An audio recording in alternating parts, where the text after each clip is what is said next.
story of Bloody Mary began with Queen Mary I, the first queen regnant of England. She was the only child of King Henry VIII.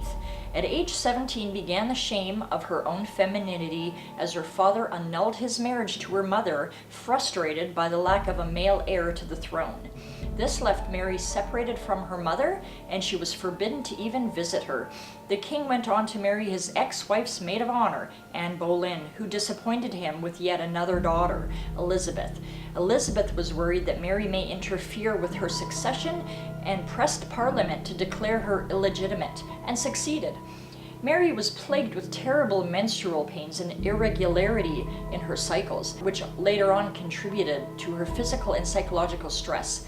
Against all odds, Mary took the throne in 1553 at age 37 and promptly married Philip of Spain. 2 months later, Mary was with child, or so she thought. The public remained suspicious about Mary and this good fortune. It wasn't long before rumors of a false pregnancy started circulating. The big day arrived, but the baby did not. The servants figured maybe the dates were wrong. They gave her another month. False reports spread across the country that she had a tumor, not a baby, and that she died in childbirth, as she was confined for 6 weeks. Eventually, Mary's stomach began to shrink.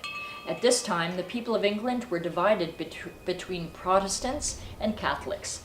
Mary, determined to unite her people under the true religion of the land, took action by signing an act that would result in the Marian persecutions, in which an estimated 240 men and 60 women were sentenced as Protestants and burned at the stake, earning her the name Bloody Mary forevermore.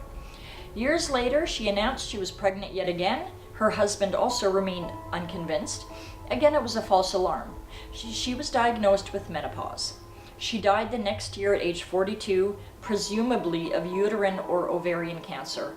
Her name is still heard today by children chanting her name repeatedly in bathroom mirrors, hoping to get a glimpse of her ghost, with no understanding of the real story behind Bloody Mary.